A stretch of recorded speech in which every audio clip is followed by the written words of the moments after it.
Ladies and gentlemen, welcome to NTU International Symposium on Higher Education. We are honored to have over 200 participants with us today, including experts from Japan, Korea, Singapore, and throughout Taiwan. Together, we are here to shape the future of higher education and nurture future-ready talents.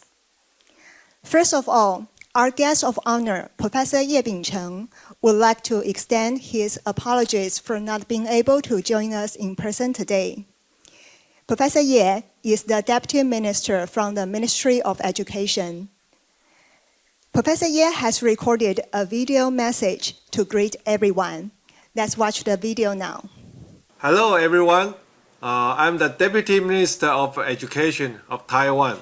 Thank you for inviting me to attend this International Symposium on Higher Education. I'm delighted to see so many esteemed experts and scholars from both abroad and Taiwan gathered here today to share their insights and experience on higher education. I believe this is a valuable opportunity to exchange ideas and collaborate. We live in a time of rapid change. Globalization, technological advances, and societal shifts are all having a profound impact on higher education. In this changing world, future university students not only need strong academic foundations, more importantly, they will also need the ability to take charge of their own learning, to think critically, and to solve complex problems.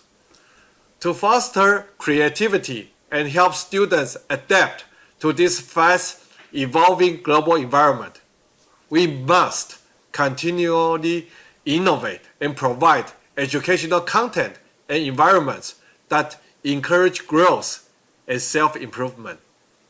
In this context, the importance of international collaboration between universities is greater than ever. I firmly believe that idea sharing and collaboration are key drivers of educational evolution. International exchanges like today's symposium not only help disseminate knowledge, but also offer crucial opportunities to discuss solutions to global challenges. I feel a personal connection to today's event as both an NTU alumni and faculty member. More than that, I spent about 6 years as the Associate Director of the Division of Faculty Development at the NTU Teaching Center, where I led efforts to introduce innovative teaching methods such as flipped classroom to higher education in Taiwan, and launched Taiwan's first massive online open course on Coursera. This experience gave me a deep appreciation for NTU's dedication to teaching and learning innovation, and I have witnessed firsthand the impact of these efforts that have had on students' learning experience. Looking to the future, I hope that the discussion held here at NTU today will be the start of a broader movement, one that spreads to more universities across Taiwan, inspiring our higher education institutions to continue contributing to educational innovation. Through international collaboration, especially among universities in Asia, I believe we can cultivate our students who are well equipped to thrive both in Asia and on the global stage. Once again, I want to thank you for having me today. I look forward to the productive discussions and new partnerships that will emerge from this symposium. And let's work together to shape the future of higher education. I wish you all a very successful and inspiring event. Thank you. Thank you very much. Thank Professor Ye. And now, may we invite Professor丁诗同, Executive Vice President, National Taiwan University, to give a welcome speech. Professor Ding. Thank you.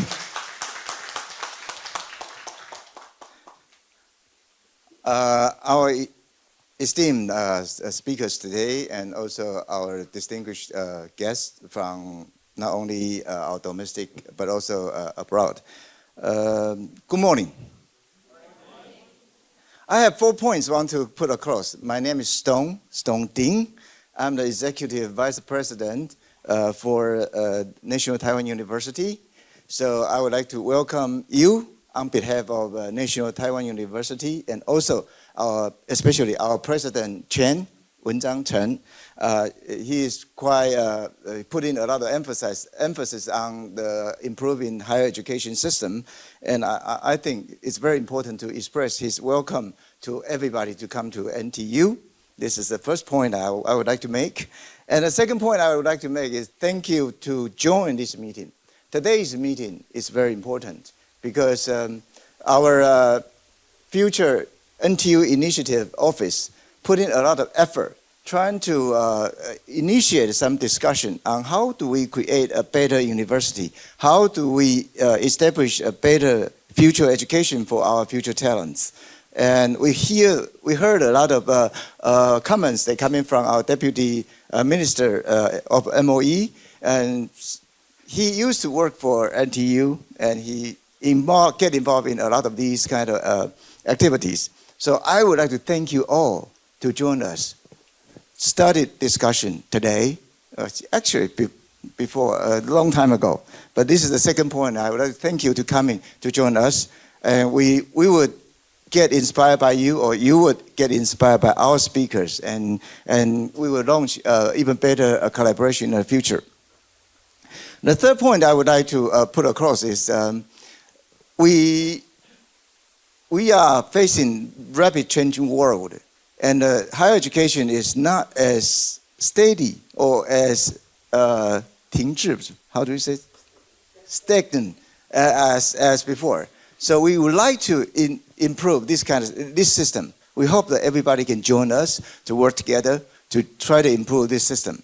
So I would like to ask you to open your mind, open your heart, to share, to initiate, to inspire or to get inspired, to learn or to be learned from the colleagues here in this meeting. There are more than 15 universities join us today domestically, and also four universities at least from abroad. So hopefully everybody can learn something today. So that's the third point? Third point. So just these 3 points. So we are going to have a quiz after my speech. So interestingly, when our university established the Office of Future NTU Initiative, we hope that we can find some new way to educate our students.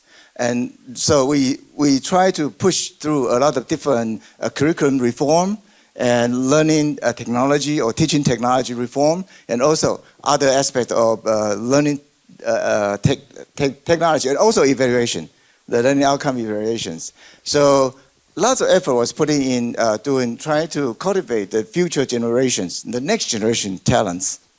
And today's meetings, we have really honored to invite a lot of speakers coming from abroad, and also some experts from domestic universities.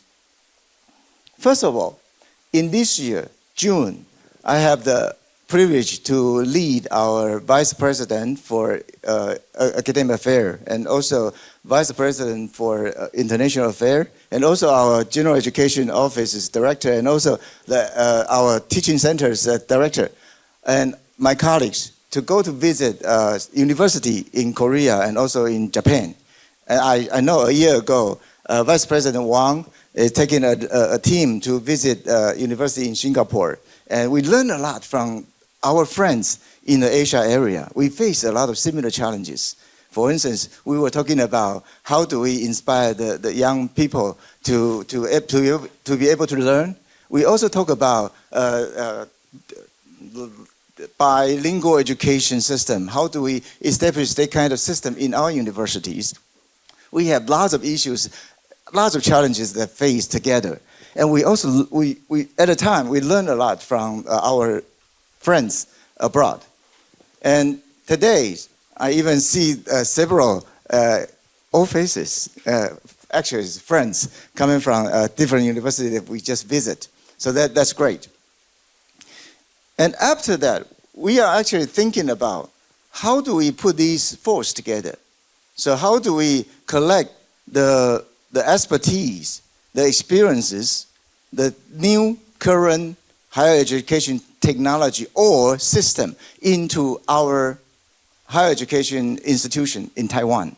And that's an interesting, great effort that need to collect everybody's time to work together. The third point about that, there are many people is the stakeholder.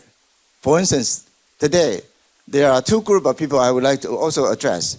One is our Taiwan professional and organizational development network for higher education come to join these meetings. Actually, the people also helped to let these meetings become possible and become more fruitful. And lots of the effort and lots of the member university has the poster section outside of this lecture hall, and they are going to share their innovative teaching systems by poster section. So during the lunch hours, if you have time, please create some time to join the discussion, to have the dialogue, to have the interaction, to learn from each other, to teach everybody here to join these meetings. And then I would like to welcome not only the higher education people, but also people who want to join the higher education. We have high school principals and parents and students join today's meetings. So welcome you to join these meetings and hope that you will learn that we are working side by side with you, trying to create an even better higher education system so our young people can learn better. So finally, I would like to show my, how do we say that? 祝福 wishes. I would have a good wishes for, we are the bilingual education system. I would like to wish everybody to have a very wonderful time here, not only just to learn, but also to contribute, to make friends, to inspire, to get inspired, to help everybody else, to help yourself become an even better person. And then wish you have a very great learning experiences in NTU. Thank you. Thanks, Professor Ding, for the very inspiring speech. Now, let's get started. Ladies and gentlemen, please welcome our first keynote speaker, Professor Kaori Hayashi, Executive Vice President, the University of Tokyo.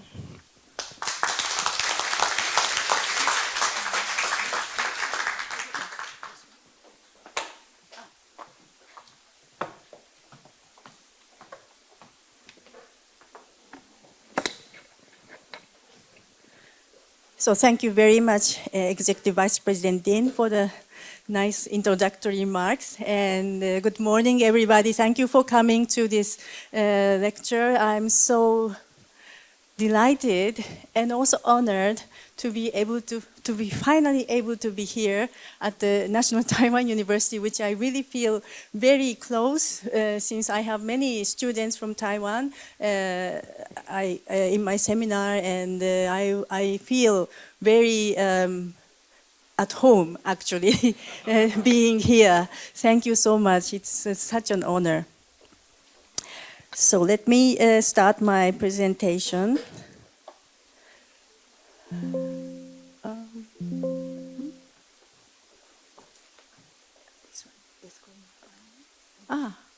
Okay. Okay, so this, okay, thank you. Technology. So what's next? Future-focused higher education. This title really invites both some worries and also responsibility as an executive vice president at university. Particularly for us in Japan, as many of you are aware, that Japan's demographic reality is defined by an aging population and a declining birth rate. The trends that will shape our nation for decades to come. Addressing these issues requires transformative policies, encouraging higher birth rates, expanding workforce opportunities for women and foreign nationals, and using technology to support an aging society. Yet, many institutions remain unchanged, namely traditionally Japanese and predominantly masculine in Japan. And higher education is not exception. So you see the changes in the demographic reality here in this chart.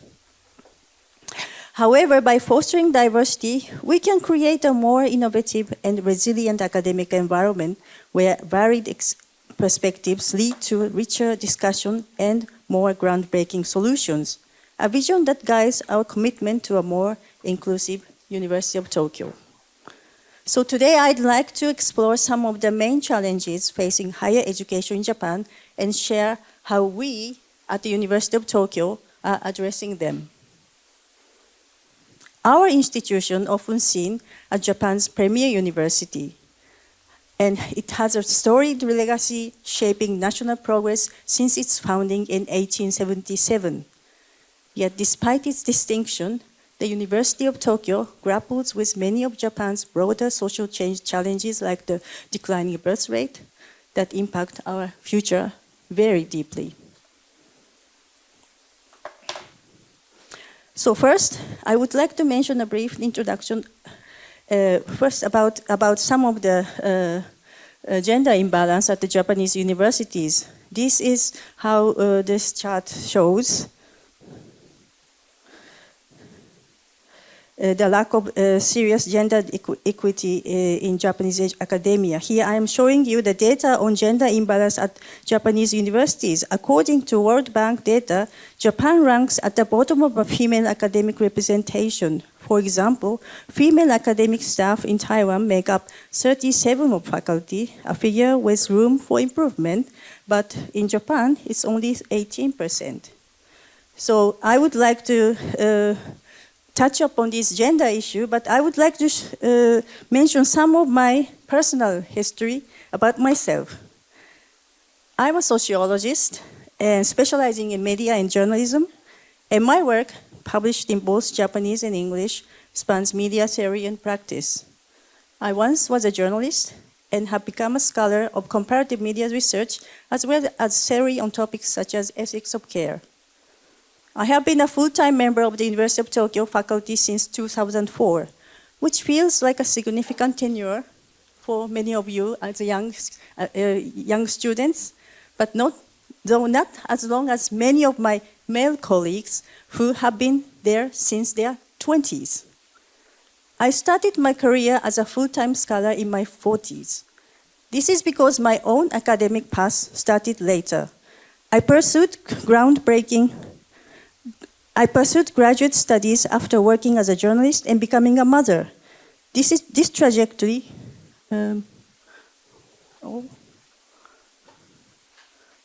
Here.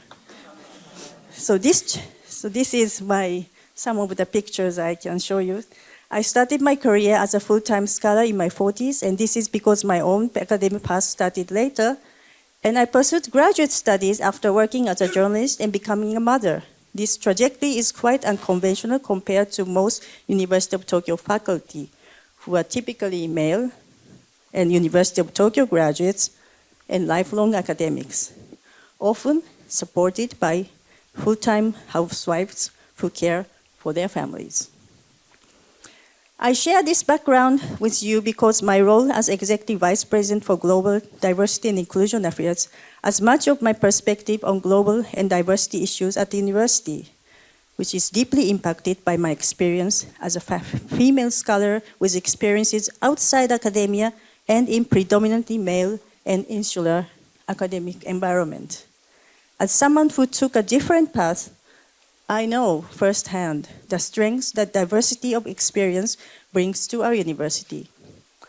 The University of Tokyo is now more committed than ever to embracing diversity, recognizing that fostering varied backgrounds and perspectives is really essential for excellence in both research and education. So here I want to mention this, that Japan is really lagging behind in terms of the gender equity, in terms of the research landscape.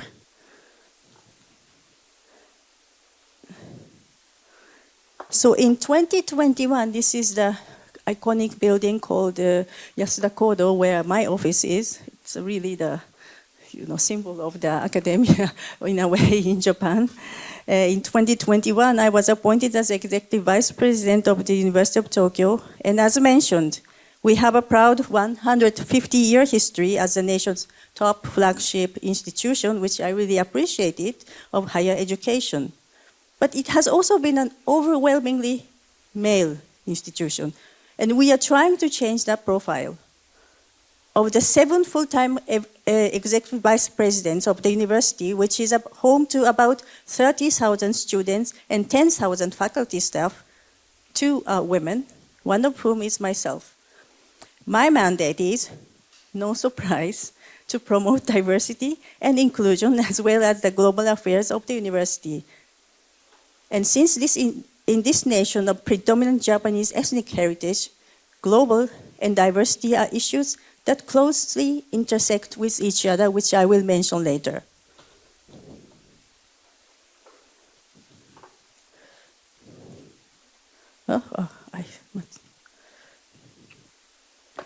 So as you see here in these charts, there is still a significant room to change.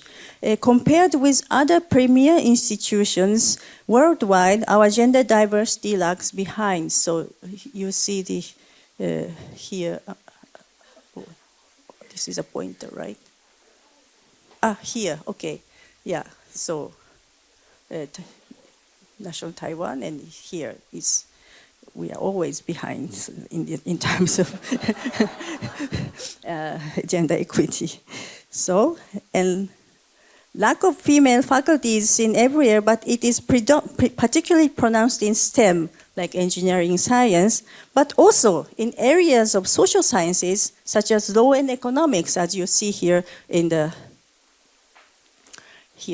economics is not doing good in terms of gender equity among researchers. Now, these numbers appear to be reflective not just of faculty, but of the entire academic culture at the University of Tokyo. So perhaps more shocking to you is the gender imbalance among our students. Only about 20 of our undergraduate student body is women. And no academic faculty, including education and pharmacy, which generally attract more women in Japan, has a majority of female students at the University of Tokyo. Faculty of engineering is only 11% women. So you are doing so good. Look like this. Yeah, right. So I understand this is a sharp contrast with National Taiwan University, where female undergraduate students compare 44% and 24% of the College of Engineering too. So that University of Tokyo's 20% female ratio, people often ask why this is the case. It mirrors our applicant pool too. Unfortunately, we are often not considered an attractive institution for high achieving female students. Social and cultural factors contribute to this, with many families investing more in sons, boys. Academic excellence is often seen as a masculine trait, and regrettably, the University of Tokyo may be viewed as an unappealing prospect for daughters' future.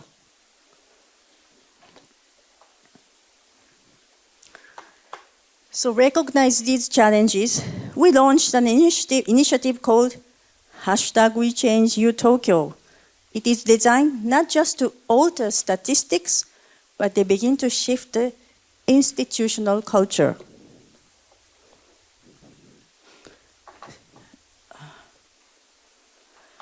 So this project has 3 pillars. The first is raising awareness on gender equity within U Tokyo, and the second is supporting career development for female researchers. And the third is rapidly increasing the number of female faculty. These interconnected actions are designed to create a cycle propelling us toward more diversity on our campus. And our numerical targets are ambitious yet realistic.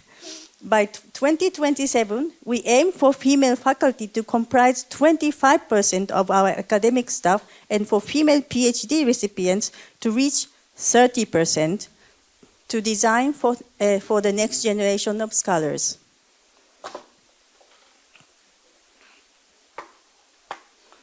And to achieve this, we are taking concrete measures. For example, if a faculty hires a tenured female professor from outside, the headquarters will subsidize 2 female junior scholars for 3 years, for example. Or similar incentives apply for internal promotions to full professorship. If a school promotes one woman to a tenured full professor, the headquarters subsidizes hiring 1 female junior scholar for the next 3 years. So we are working quite hard and also working to attract more talented female students. As I mentioned that we have only 20% in the undergraduate population at the University of Tokyo. So our alumni network is reaching out to top female high school students nationwide, and with particular emphasis on those outside Tokyo. And additionally, we are offering housing support for female students from outside regions. So creating an inclusive culture is just as crucial as increasing numbers. Faculty hiring committees are also encouraged to undergo unconscious bias training, and we are implementing new coursework on gender and inclusion topics. And as for students, we offer online courses, including those on sexual consent, reinforce a culture of respect and safety. So we have this variety of training and education programs.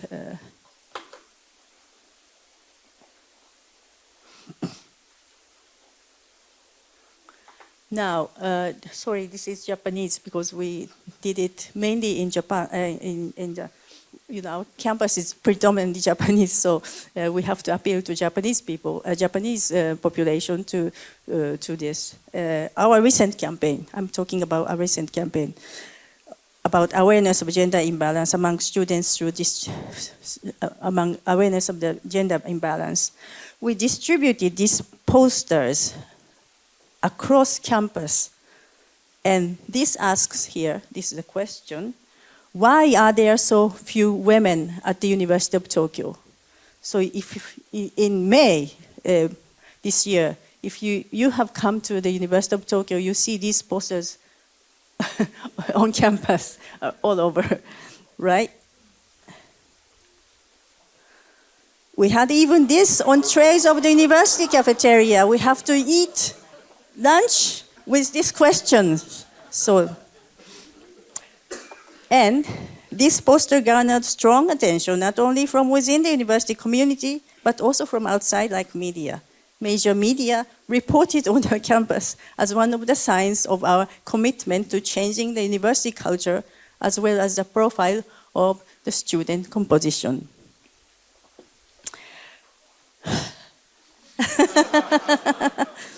However, it is not all rosy.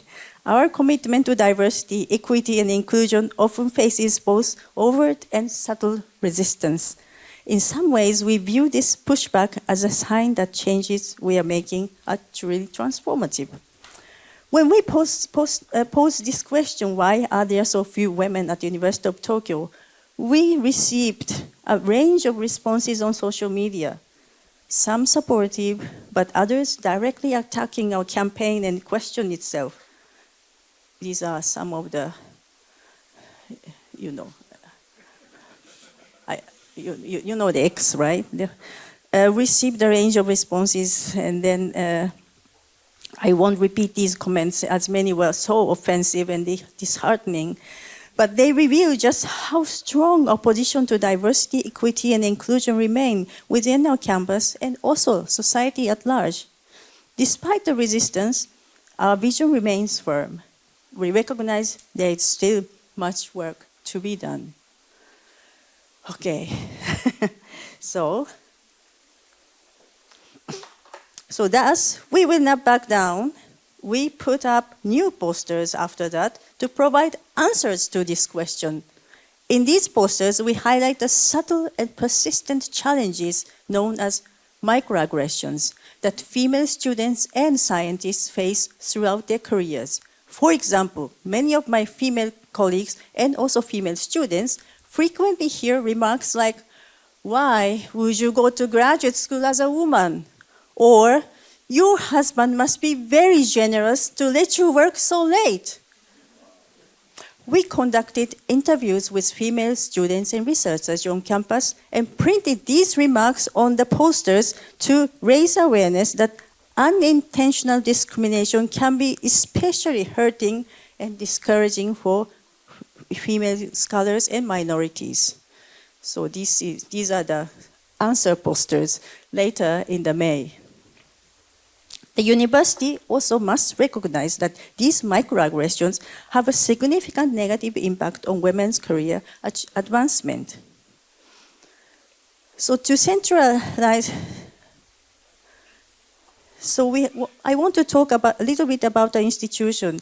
To centralize our such initiatives, we recently launched INCLUDE, the Center for Co-Production of Inclusion, Diversity, and Equity. The name is so long, so we always say INCLUDE, name this as INCLUDE, right? So this is I-E-D, so INCLUDE.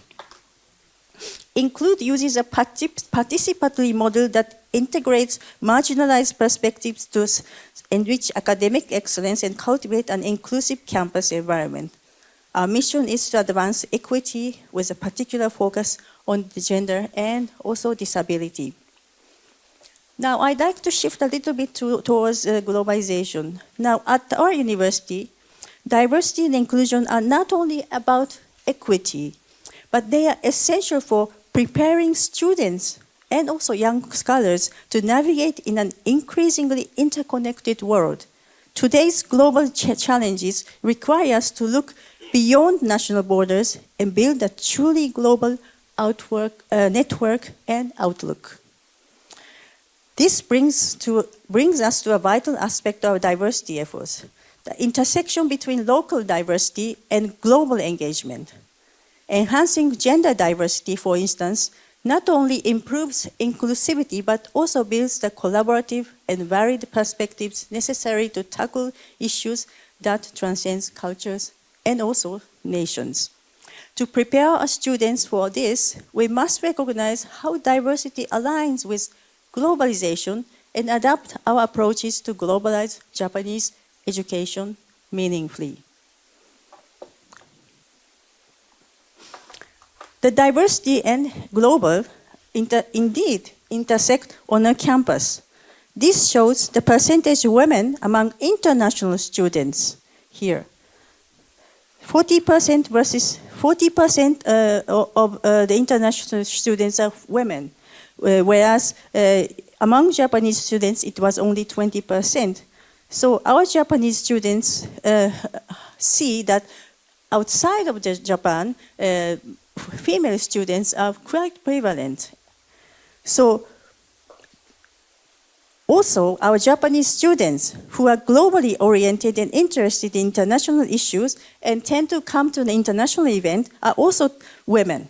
So I want to encourage their orientation and motivation. However, here again, I have to admit that the culture and mindset of Japanese higher education remains domestic. Currently, the number of Japanese students pursuing education abroad is quite low. In 2023, approximately 60,000 students were studying in other countries. among which 1,190 chose to go to Taiwan as their destination, according to the industry survey. Comparatively, Taiwan, despite having less than one-fifth of Japan's population, sends 56,000 students abroad in the academic year 2023, not including those who choose to study in continent China. As many as almost 7,000 chose to come to Japan to study. So we have almost equal number of students dispatched abroad, but Taiwan's population is one-fifth. So you see how Japan is very domestically oriented in terms of education, where we have a big education market inside Japan, and we feel that there's no need to go abroad, maybe the students. So that's the problem. So, however, there's another problem.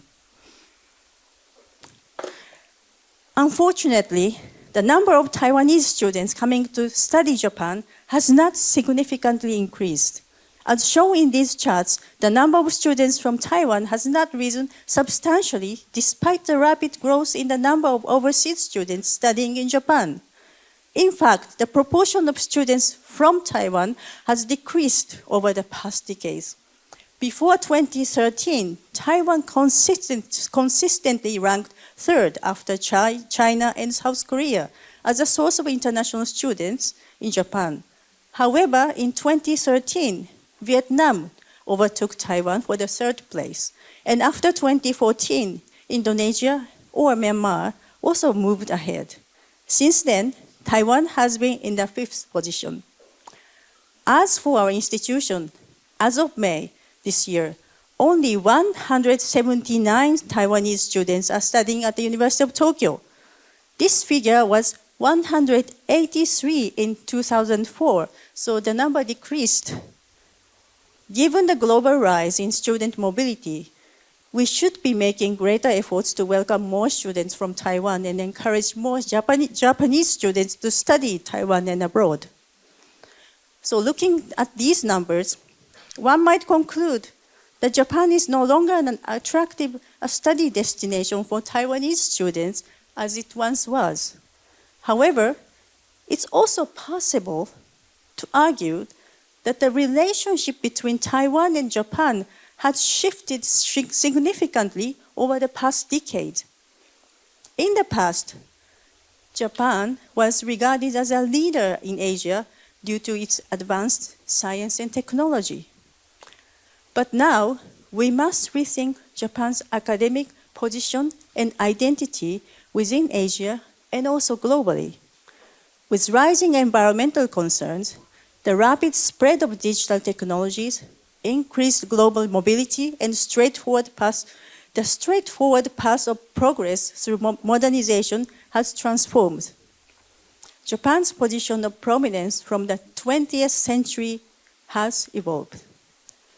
So I would argue that the decreasing number of students from Taiwan suggests that it is no longer the case that any single nation should lead in academia. Instead, diverse nations and citizenships must come together to collectively shape the future. In light of these shifts, it's time for all of us here to rethink what globalization means for academia and the role that higher education must play in this interconnected world. And as for me, as a leader of Japan's premier institution of higher education, I recognize the urgent need to cultivate students, both male and also female, who can grasp the complexities of global challenges and also changes. It is really important that we prepare the next generation that can navigate the diverse and often competing values that shape our world, ultimately contributing to a more stable and equitable global society. So maybe you have read this book. In this context, cognitive diversity is really essential, I believe. And Matthew Said points out in Rebel Ideas that our worldview is often shaped by our own usually very biased frame of reference. So to overcome inherent blind spots we all possess, we must engage with perspectives different from others across gender, socioeconomic background, nationality, and more. So I feel that really imagine the solutions we could unlock on complex issues like environmental sustainability that I see so many catchphrases and slogans here when I arrived in Taiwan. You have a very you have many environmental actions. It's not so active in Japan, so I'm very impressed. But such environmental sustainability measures and also digital transformation, which you are also very advanced, or societal polarization, if we tapped into the rich diversity of experiences and backgrounds, we may have a better solutions.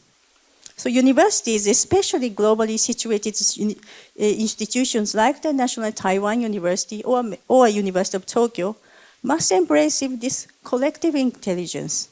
And not only to counter groupthink, but also to drive interdisciplinary solutions for global changes. So we at the University of Tokyo really emphasize the interdisciplinary focus, interdisciplinary programs that combine both STEM also as well as science, social sciences to bring these collective intelligence together to solve and challenge these global issues. So I think this is Matthew Said's explanation, as you know, that it used to be that University of Tokyo used to think that this way, that we, as many geniuses together, can solve better, can find better solutions. But as Said says, then we have so much room for blind spots. And we have to move to this. In the framework that we agree, we find various wisdoms and knowledge from many fields, from experts from many fields can better challenge the global issues. And without framework, it doesn't work either. So this type of working at future university can be one target that we can together aim at. So I hope today's talk has highlighted some transformative power of diversity, equity, and inclusion as essential pillar of a forward-looking education.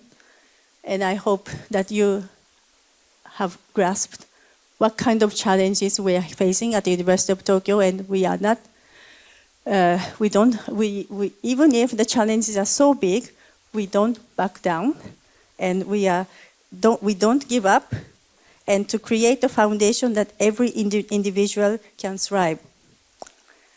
Our responsibility extends beyond nurturing scholars, which used to be one major task for the research universities. But it includes, as we gather here today, developing global citizens prepared to navigate an interconnected world and educate young people for this and get prepared. It is, I know, not easy. It's like a marathon. Yeah, we've just started. The University of Tokyo especially, we just started. But we are committed, and we feel that it is an urgent problem. And finally, we deeply value our partnership with the National Taiwan University, an old friend, an old competitor, and yeah, and old and good colleagues. Recognizing that our shared learning strengthens both institutions, I believe. So together with National Taiwan University and the people of Taiwan, I hope we, the University of Tokyo, can redefine what it means to lead in higher education towards a more globalized and especially the equitable future. Thank you very much.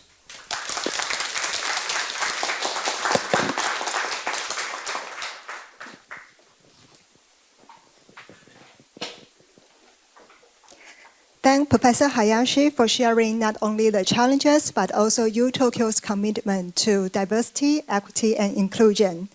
Next, would you please invite our next keynote speaker, Professor Hitoshi Aoki.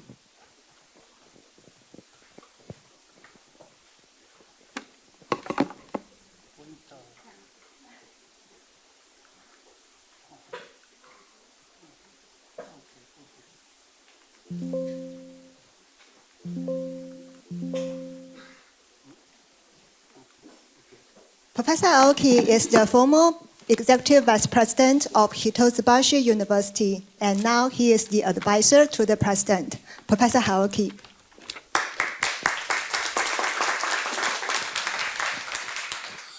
Good morning. 尊敬的老师们 and 学生们，大家好，我是青木人志，一桥大学 and Chinese part is over.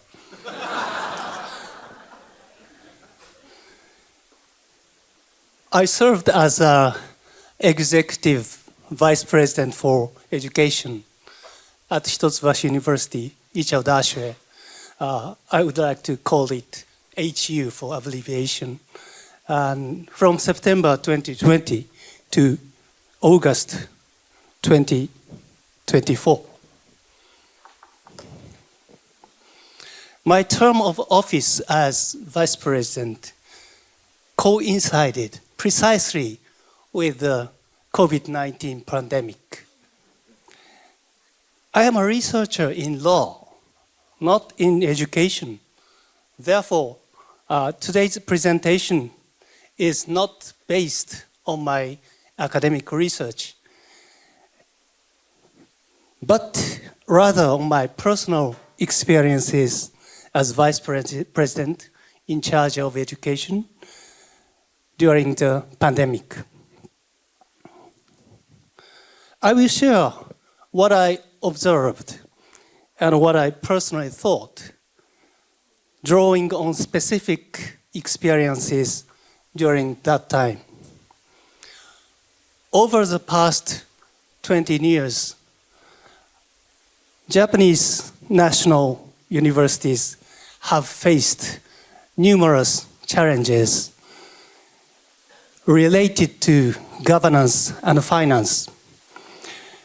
Due to the decline of the Japanese economy and resulting pressure on national budget, financial issues have become particularly severe. This situation has directly or indirectly affected the quality of the university education. However, I will refrain from discussing these issues in today's presentation. Let me briefly introduce HU, where I work, and the university I graduated from. It is one of the oldest national universities in Tokyo, and it will celebrate its 150th anniversary next year in 2025. While Japan's 7 leading national universities, as you see on the slide, including University of Tokyo, are former imperial universities. But HU has a different origin. It had been Tokyo University of Commerce before World War II. Currently, the entrance examination for our university is challenging as those of the former imperial universities, And due to its popularity, especially among Japanese young students, it attracts many excellent candidates, just like the former imperial universities. Our university's emblem you see on the screen still features the letters CC, which stand for Commercial College, not carbon copy, never. We have been using this emblem nearly 1.5 centuries, for we have always been proud of its origins. The university's motto is Captains of Industry. Incidentally, one of the founders of Tokyo University of Commerce was Eiichi Shibusawa, known as the father of Japanese capitalism, who is now featured on Japanese new 10,000 yen banknote.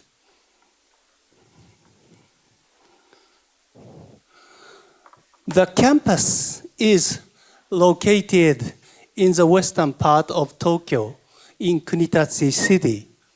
Although it is not expansive compared with University of Tokyo or National Taiwan University, it is surrounded by greenery, and it is very beautiful. We love it. Some of the buildings closely resemble those at National Taiwan University. On the left side, you know very well, is NTU's School History Museum. And on the right side is our university's auditorium. They look alike, isn't it?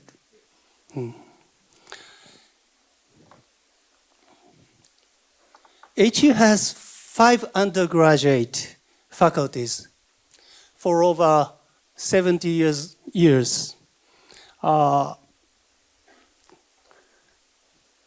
The university had been organized into 4 faculties. The faculties of Commerce and Management, Economics, Law, and Social Sciences. However, last year, in 2023, a new faculty, the Faculty of Social Data Science, was established. The graduate schools includes 6 areas of study: the School of Business Administration, Economics, Law, Social Sciences, Language and Society, as well as Social Data Science. Additionally, there are 3 professional graduate schools, such as MBA schools and law school and the School of International and Public Policy. These schools have achieved excellent results. For example, our law school is well known for its highest cumulative pass rate for the bar exam in Japan.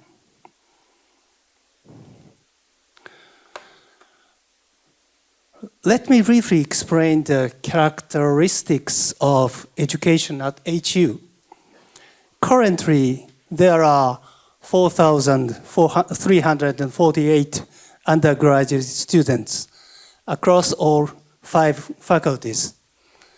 By comparison, the University of Tokyo, UT, with its 10 faculties, has more than 14,000 undergraduate students. This means that the number of undergraduate students at HU is less than 1/3 of that at UT.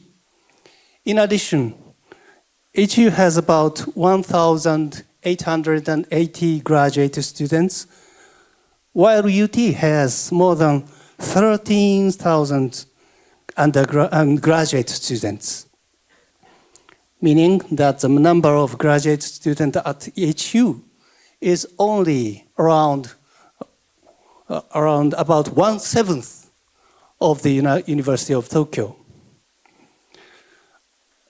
As for the percentage of the female students, I'm very sorry for Professor Hayashi. We have attained more than 30% of female students.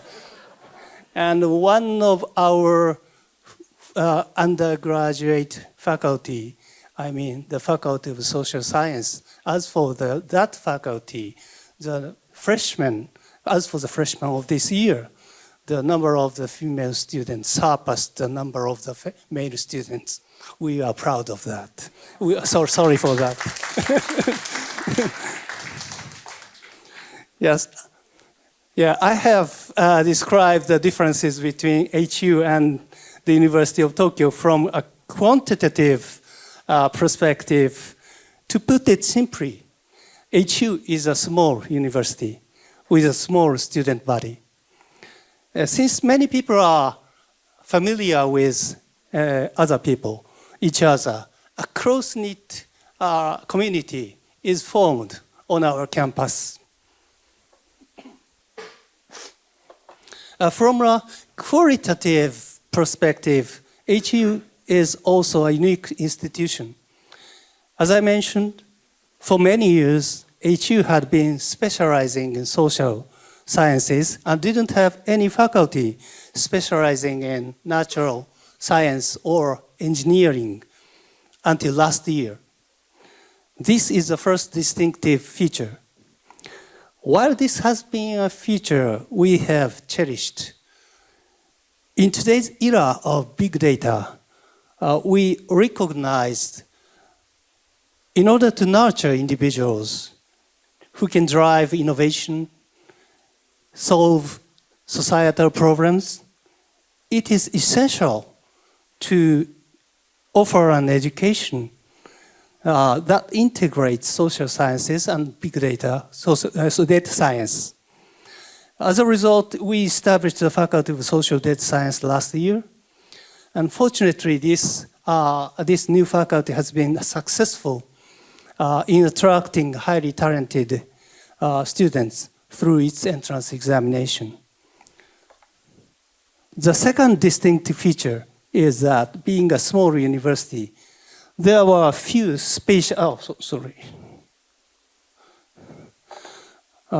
the second distinctive feature, there were few spatial or institutional barriers between the undergraduate and graduate programs.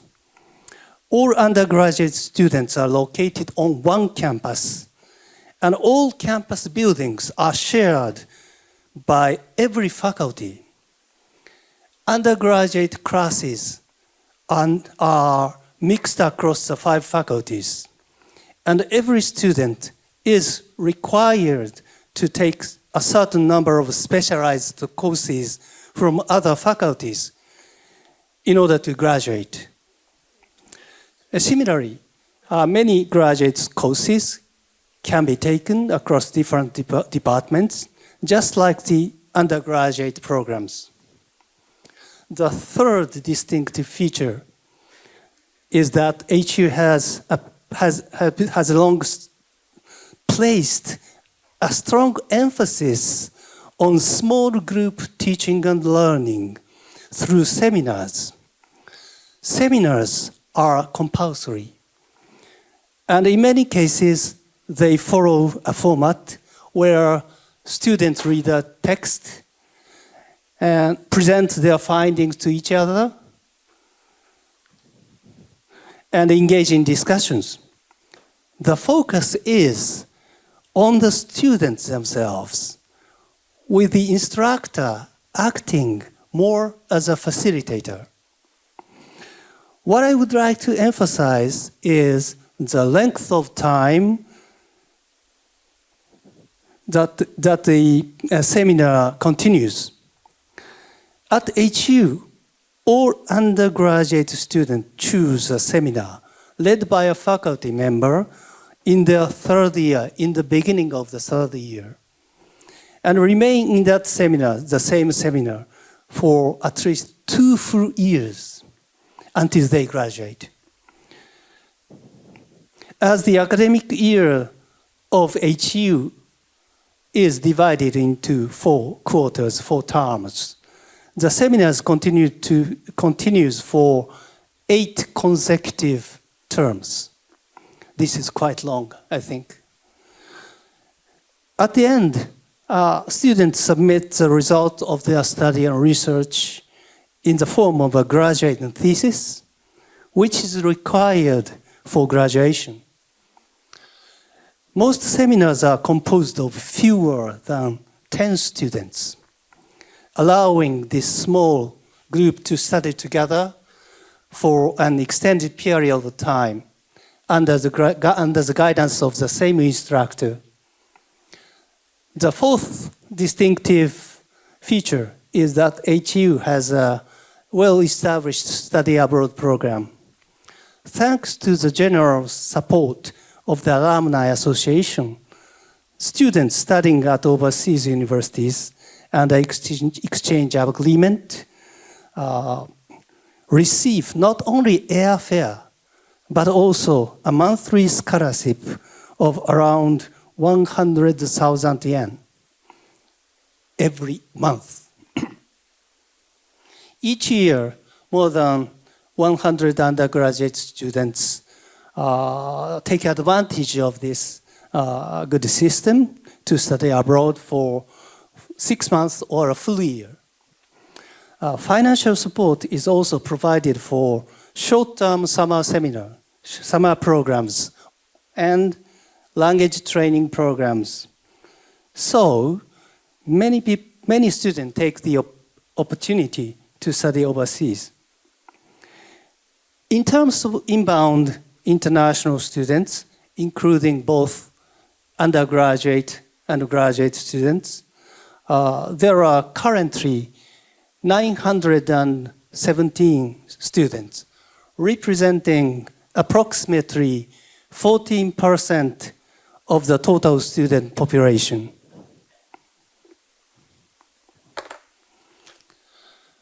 The COVID-19 pandemic posed a significant challenge to our education. At the outset, HU shifted entirely online teaching. The start of 2020 academic year was delayed by 1 month, during which time the university signed the corporate contract with Zoom. And the faculty members worked tirelessly to learn how to use it. A manual for faculty member was created and distributed. And while face-to-face teaching was suspended, large classrooms that allowed for social distancing were opened for students to attend online classes. This was done because some students did not have adequate internet access at home to participate in online learning. Although younger students in general are more familiar with IT devices than older faculty members like me, the pandemic still posed a significant challenge to the young students, them as well. Some students had to purchase new devices to participate in comfortably online classes, while others needed to upgrade their home internet to ensure a stable connection.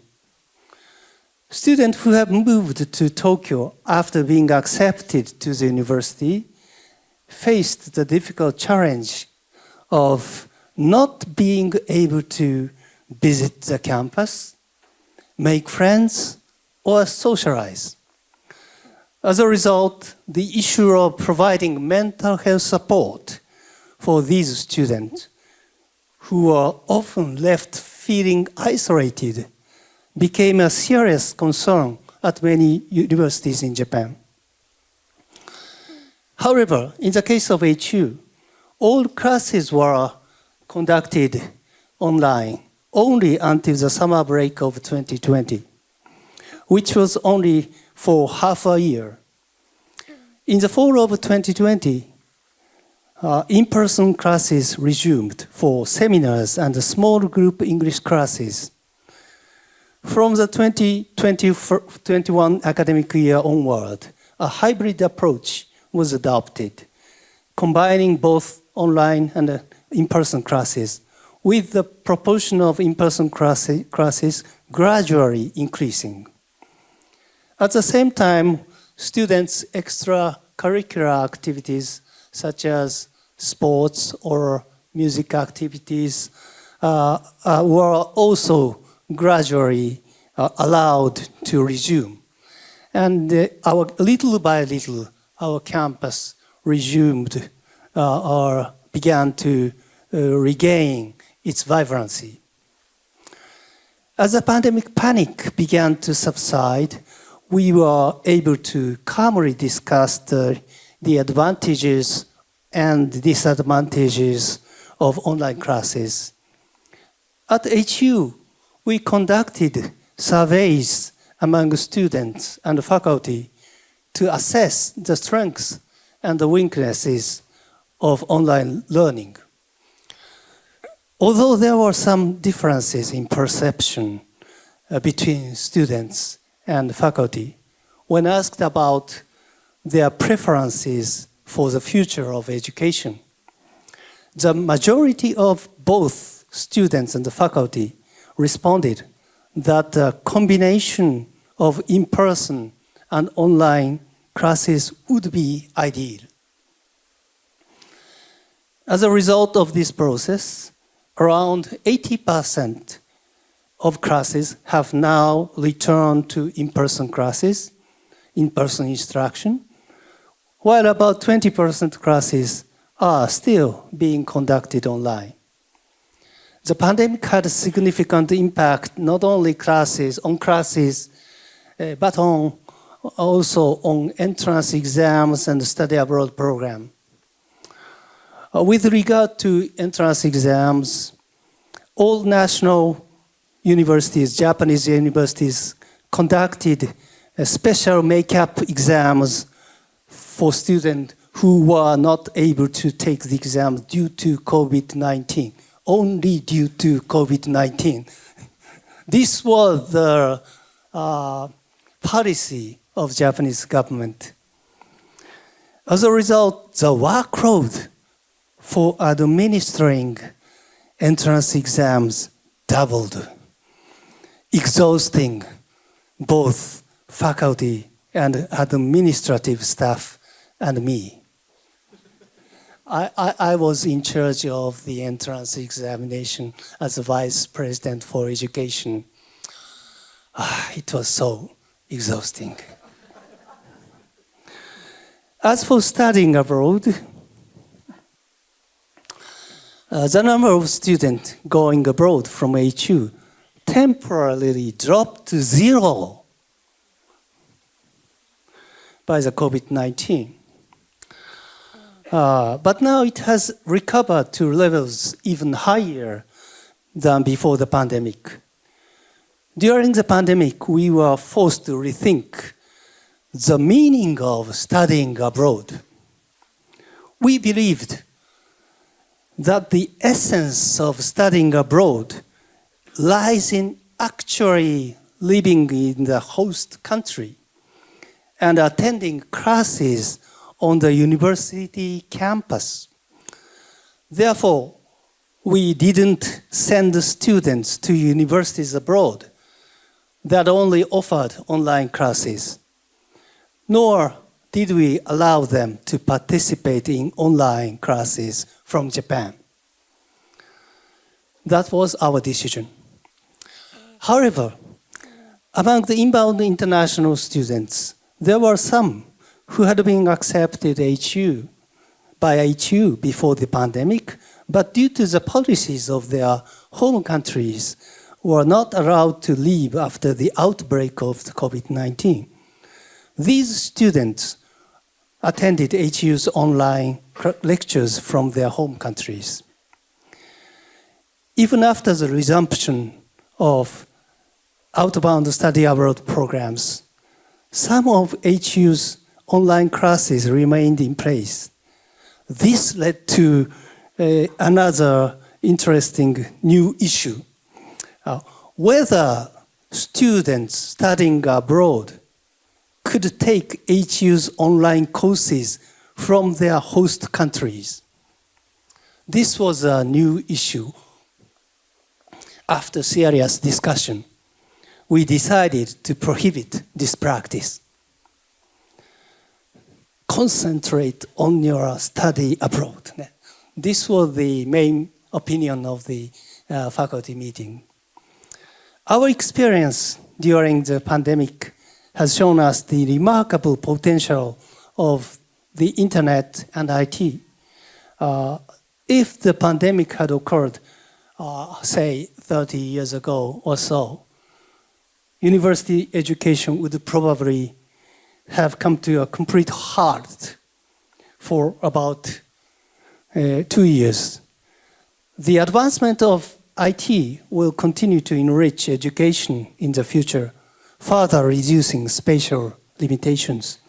This is a promising outlook that higher education professionals around the globe would probably agree. As the future of higher education is inseparable from IT, it is important in higher education will only continue to grow. However, the increasing importance of IT in the future of higher education does not mean that teachers' peer interactions or physical campus space will become obsolete. HU places seminars at the heart of our education in settings like seminars where professionals and students can closely share time and space, engage in direct discussions and dialogue, both inside and outside the classroom, and even enjoy occasional social activities together. The real human interaction that occurs offers far more than what we can get gained from the virtual electronic exchanges of the online world, in my view. University education is not merely about the transmission of knowledge.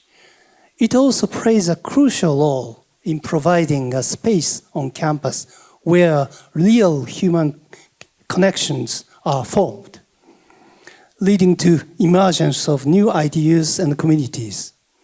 It is through the long-term interpersonal interactions among individuals that students enhance their communication skills, gain perspective by sharing their own views, and develop deeper thinking. Moreover, it is not just the student who learn. Teachers also gain much from their students. While I acknowledge the great benefits of the virtual world, I believe that it has not yet fully replaced the value of a real face-to-face interaction. These two photos are from one of my seminars. In the photo on the left, you can see the students studying, while in the photo on the right, we are playing a game, enjoying a game. As you can see, they are smiling. Learning should be enjoyable, in my view. Next, we have two more photos from a visit I took with my seminar students to NTU just before the pandemic. In the left photo, the students are thrilled to be on the campus of NTU, experiencing the university and Taiwan firsthand. In the right photo, a student is excited to have discovered a building at NTU that looks quite similar to our auditorium. If you look closely, you can see Professor Lee Mao-shan, my old friend, in the background of the picture. After this, the students explored an exhibition of inside the building, and where she learned more about the history of NTU and deepened her understanding concerning the relationship between Taiwan and Japan. She learned something happy, and also she learned something unhappy.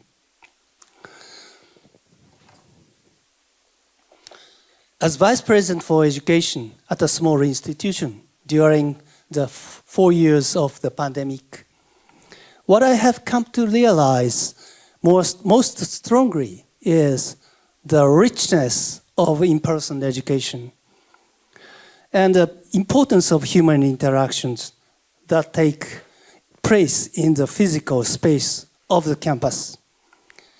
As long as we assume that university education is more than just a transmission of knowledge in classrooms, the future of education depends on enhancing in-person learning, developing online courses that can stand on par with it, and designing campus spaces that nurture both students and faculty.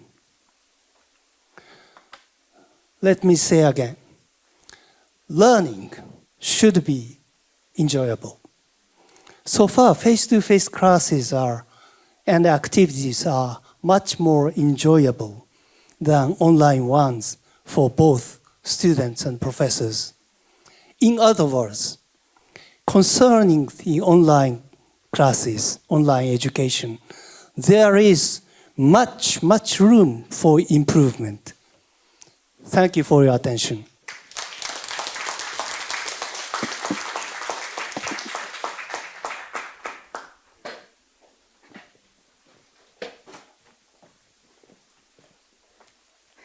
Thank Professor Aoki for sharing the uniqueness of teaching and learning at Hitoshi University, and also human interactions really matter, just like what we are having today. Now, please join me in welcoming our next keynote speaker, Professor Hongren, Vice President for Academic Affairs, National Taiwan University. Professor Wang.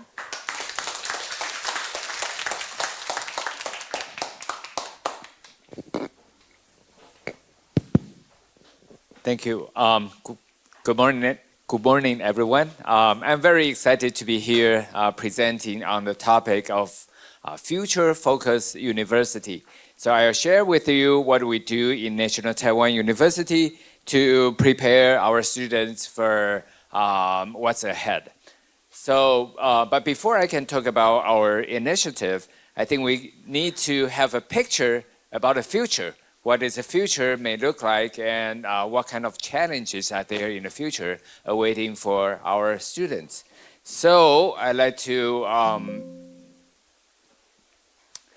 use the term VUCA to describe our view of the future, and use it to introduce the essential characteristics that we think the student needs to have in order to be a leader in the future. So the VUCA is for volatility, uncertainty, complexity, and ambiguity. So volatility, where should I? Here. So volatility is characterized by a large shift in technology, in economic conditions, in social structures. We have all witnessed how the rise in AI is transforming every aspect of our lives, right? The way we work, the kind of talents demanded by the industry has been changed within a year or within months. So, and many of these large changes cannot have been fully anticipated. So, from this example, I think we need to equip our students with adaptable and transferable skills in order to, so that they can respond quickly when the conditions changed. For the uncertainty, a lot of things now are very difficult to predict. No one has expected the Russia-Ukraine war to have lasted so long. And it's hard to predict whether and when the next pandemic outbreak may take place, right? So uncertainty makes the long-term planning difficult. And so the students may need support and the strategies to help them manage uncertainty and to build resilience against uncertainty. So, complexity. So a lot of things today, a lot of events are complex in nature. The climate change, the energy crisis, the poverty, they are all multidimensional, involving issues from politics, economics, public communications, etc. So in order to be the problem solvers in this complex world, I think our students need to have a broad range of knowledge so that they can understand the problems, can find solutions, and also they should be able to communicate with people of different background, with different trainings. Ambiguity is when we have the information, but the information can be interpreted differently. So the so-called right course of action is not always obvious. So that complicates the decision-making and at the times that it requires the decision makers to make a judgment. So for this situation, I think our students need to have the critical thinking ability and to have the problem-solving skills, and they have to make tough decisions when the time comes. And if they are the leaders, they should be able to provide a clear vision despite the ambiguity, and effectively communicates the vision to the public. So in order to cultivate these capabilities in our students, we proposed the INT system. Now the INT stands for illuminating, navigating, and transforming. Now this INT system is not only inspired by our vision of the future, but it is also motivated by our survey results on our freshmen. So we conducted a survey on our freshmen asking a lot of questions, including what they expect from the university, what are their career goals, and their self-assessments on achieving the goals. So based on the results of this survey, we concluded that about 40% of our students need comprehensive, multi-dimensional support from the university. So, INT system was born. Now I have to acknowledge that many of these action plans were initiated by our current Vice President Dean when he was in my position. I mean, the head, when he was the head of the academic affairs. So a lot of things were started when he was in this position. Okay. So the INT system has three important components. The first component is illuminating. So we started the academic advising office. I'm still trying to find the best position to stand. So I'm adapting to the. All right, so maybe here. Illuminating. So we started the academic advising office, which is the first of its kind in Taiwan. It is specialized to tailor to the needs and the characteristics of our local students. And the service they provided is like a guiding light that illuminates the path ahead for the students. So the students can see the way forward in their journey. Now, this office is small in size. They have only 5 key members, but they leverage the school's resources and build a large supporting network consists of faculty members, industry, alumni, and peer mentors. And now, students often walk into the office and expressing their concerns, their frustrations, their anxiety about the study, their grades, and their future. But very often, they are not really aware of their root cause of their concern. So in order to serve these students, the staff of this office developed the FAST model. The FAST is short for 4-quadrant advising strategy, right? 4-quadrant advising strategy. Great. So this is a systematic approach that can quickly evaluate the students, understand their needs, and identify their weakness, and then connect them with the appropriate resources. So with this FAST model, they are able to support a large number of students over the years, in spite of the very small size of its office. So the next components of the INT system is navigating. So I'd like to introduce the specialization programs. Now, a specialization program is a theme-based learning module that consists of 4 to 5 courses that starting from the introductory level course, progress to the more advanced courses, and then finish with a capstone. An obvious advantage of having this system is that we can turn the scattered information of the courses into an organized, structured learning map. It's like a navigation guide. So for example, if a student want to study the Internet of Things, he or she has to take the red line and start by these courses, take these courses. And if he want to study the information security, then he should take the blue line, right? And this is for the artificial intelligence, and that's the, no, this is a green line, and this is a blue line, yeah. Right.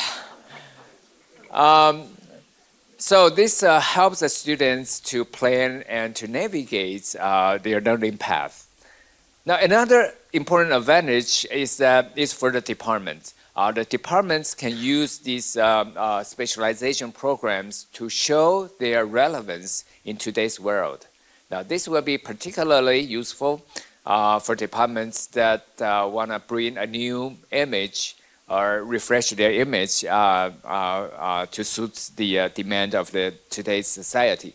For example, we have the forest departments. They offer the forest therapy as a specialization program. And forest therapy is an important, effective way promoted by the UN, United Nations, as a way to enhance people's well-being. And we have the political science departments. They offer the public opinion analysis, which has a much higher visibility in the job market. And in the econ department, they have the data analytics, which are also highly demanded in the job market. So this is a way that the department can use to let the students know that what they are doing and what they can do after graduate. So this program, this system, I think is good for the students and also good for the departments. So currently we have 267 specialization programs in the campus. I want to emphasize that these specialization programs also help to promote interdisciplinary study. Now, it is because one of the major obstacles for students pursuing interdisciplinary study is in figuring out how to use their limited elective credits to build solid knowledge in specific areas. Right? So, but with the availability of 267 specialization programs, students can easily find ones that match their interests, and then they can use the map to select the courses to get the specialization. So I think the specialization program designed in this way helps students to make the most use of their credits and to build solid foundations in the areas they are interested in. I also want to highlight the fact that this system is an open access learning platform, meaning the students do not have to apply beforehand. Once they finish the credits, finish the courses, they get the certificates. So in this way, we encourage students to explore their academic interests. And it also helps students to build a broad range of knowledge across different fields. So once they have this multidisciplinary training, they will be in a better position to solve the complex problem that we mentioned earlier. And they will also be more capable in engaging in the communications with people from different backgrounds with different trainings. So here are some statistics about the specialization programs. We now have 267 specialization programs, and these are the number of students who graduates with at least one specialization programs. So for example, in this 2023 academic year, where they graduate this summer, more than 1,000 students graduate with at least one specialization programs. That's about 30% of the total graduates of the undergrad graduates. So, and about half of these students took these specialization programs outside their home departments, meaning it's an interdisciplinary study. So, and we believe that these numbers will be increasing steadily over time. And so we also conduct a survey on our graduates to get their opinion on the SP program. So, and we get an overwhelmingly positive response from our students. And many says that the SP help them to enhance their career certainty and also help them to explore their academic interest. Now, the SP can also use as building blocks, the Lego blocks, and we can use them to construct interesting curriculums. Now, this is a topic that I'm now turning to, which is related to the third component of the INT system, which is transforming. Now, I'm going to introduce the UIBP and the CIBP. Now, UIBP is University Interdisciplinary Bachelor's Program, and the CIBP is a counterpart offered at the college level. Now, the UIBP is open to all students. Everyone can join this program. And basically, it allows the students to design their own major. So when they graduate, their diploma will show the specific major they created instead of, or in addition to the traditional ones like economics or geography. And the learning content of the major is built from the combination of the four specialization programs that the students select. And that's why I said this is like building blocks that can be used to construct a UIBP or a CIBP. This program is only been implemented for about 3 years. This is the third year since it started. And we already have more than 130 students participated in this program.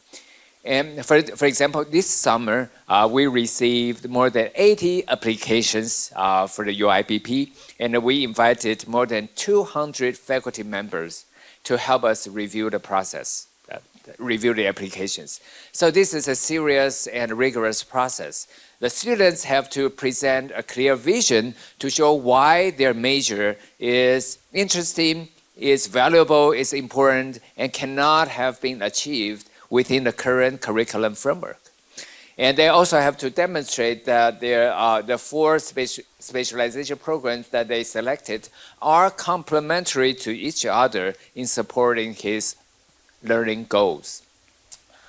So basically, this is a self-directed learning program, and we believe that this learning process will help to promote critical thinking among the students, encourage them to think or learn outside of the box, and to cultivate the ability to communicate and to persuade people of their action.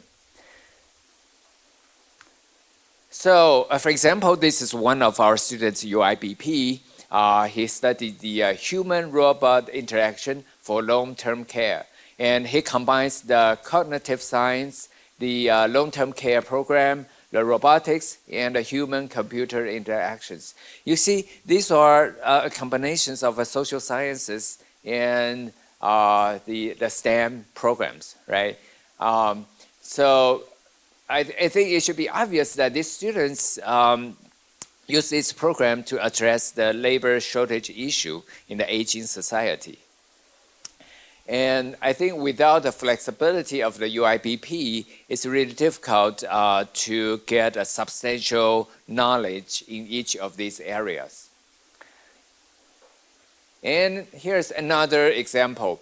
Now this student, his major is spatial policy and planning science. So his combination is rail transportation, geospatial information technology, public opinion analysis from the political science department, and program for East Asian studies. So he actually wrote a thesis for his degree. So the thesis is about analyzing the socio-economic impact of railway elevation project. And in this thesis, he has to develop empirical analysis methods. I think he conducted a survey on the local residents. I think these are learned from this public opinion analysis skills. And then he conducted academic research using the knowledge from the railway transportation and the geospatial information technology. So I think these are all very interesting topics to study and cannot be easily obtained within the current curriculum framework. So my talk is short. Okay, so I'm almost done. Finally, I want to talk about our current achievements and the impact of this INT system. So we want to get more international exposures, so we go to conferences to present this system, including the POD. POD is for Professional and Organizational Development Network for Higher Education, which is a large organization dedicated to enhancing the teaching and learning in higher education. And I'm currently the chairperson of the TPOD. TPOD is a pod in Taiwan, and we have 18 member universities, and many of them participate in the poster session outside this lecture hall. And we are organizing panels to attend the POD conference in November this year. I think this is in Chicago, right? Another vice president will take the team to, there. And we go there not only by ourselves, but we also invite our TPOD members to go together to show our innovations, the Taiwan's innovations in higher education. Now, in terms of student reach, we ensure that this INT system is accessible to all the NTU students, and we continue to look for ways to expand our impacts on the campus. We also conducted a series of national forums and in various places in Taiwan, and totally they have attracted more than 1,000 practitioners to participate. And this series of forums also support a national reform agenda that is put forward by the Ministry of Education, and that will be started in 2025 next year. So to conclude, I think this INT system has a big impact on our campus, and it also supports higher education reform at a national level. And we hope that this INT system will prepare our students, empower students, so they will face the future challenge with competence and confidence. Thank you.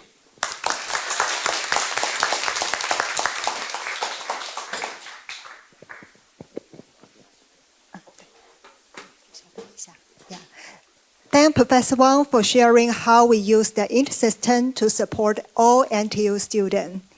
And now we will move on to the panel discussion. And please give us some time to arrange the stage. And now may we invite Professor Ding and all the keynote speakers to the stage. Okay.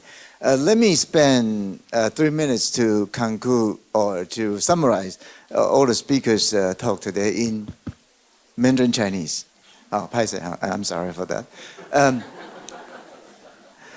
第一件事情，我觉得哈，今天非常高兴看到这个3个学校 present 他们的他们学校最重要的一个 issue。那从EVP 那个林香里哈，那个 Tokyo， 他们在讲他们面对的挑战的时候，其实是男女的不平等，或者说男女的 imbalance。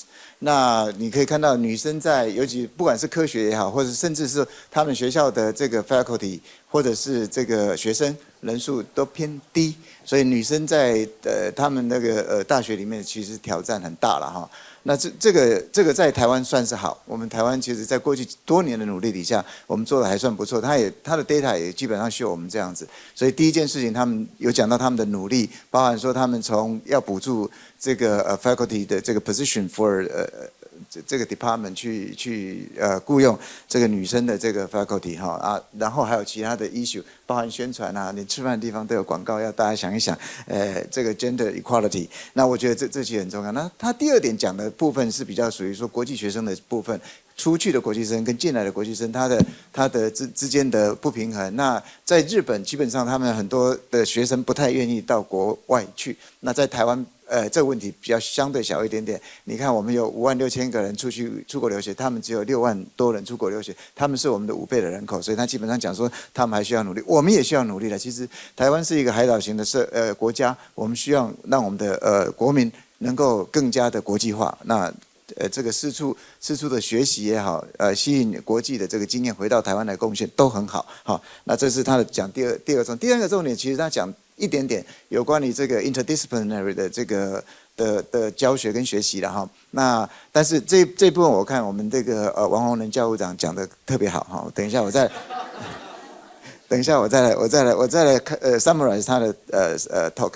那第二部分在一桥大学这一部分，我们看到它是一个比较人文社科的一个大学，虽然是小型，但是他们对于教学的这个要求，尤其是小课室的讨论，那利用这样的设施，怎么样让他们的教学效能变得更好？那他也特别讲到说，他们在过去几年里面设立了一个新的 program 社科学院的部分，然后另外也提到有关于在COVID-19 期间，他们用在这个教学上的努力，包含新的 technology， 包含他去跟那个 Zoom 谈了一个 corporate 这个 deal。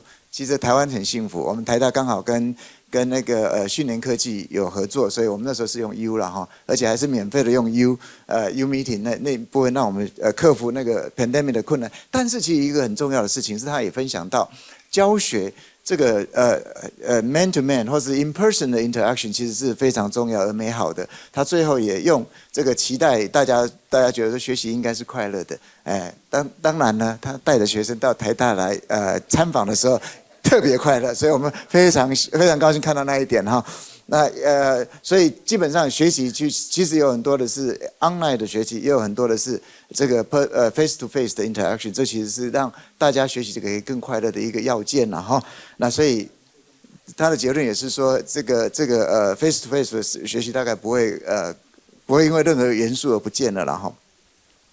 那第三个部分是我们这个王洪仁教务长的presentation， 他现在 presentation 让我觉得好 proud of 我们台湾大学哈有这么好的教务长哈，把我以前开始的工作都做得这么美好。I'm just joking 他其实非常有创意，而且你刚才可以听到他对于台大的这个同学的这个学习的擘画。那从我们学习规划办公室的设立那是我设立的是吧？然后他把它扩充到变成是可以解决，可以 illuminating the path for the students。我觉得这其实是非常重要的一件事情。我们在大学里面做研究做教学，其实最重要的是希望我们的人才培育可以做得更好。人才培育就是未来的希望嘛，哈。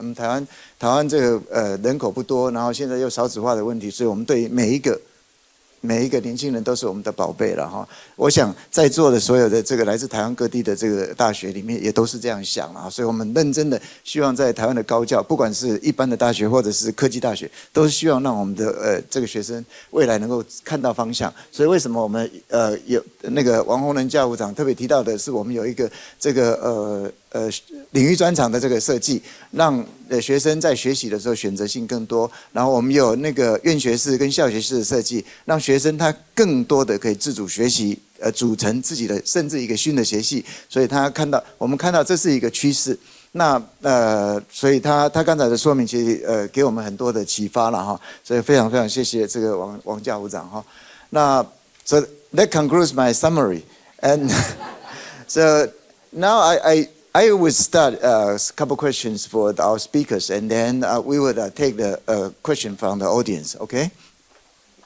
First of all, I would like to ask EVP Hayashi.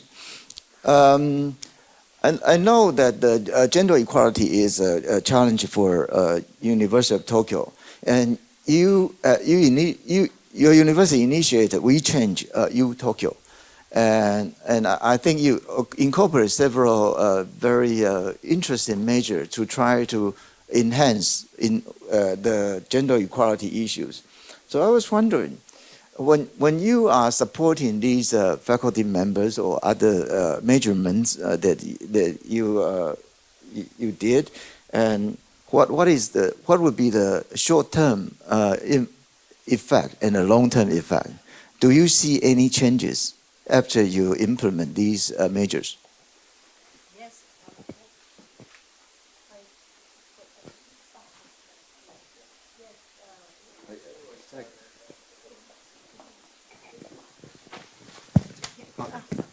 Okay, thank you very much for the difficult question. But yes, absolutely, we see a lot of cultural changes on the campus. As you see that we did the poster campaign, and even on the trays of the cafeteria and so on.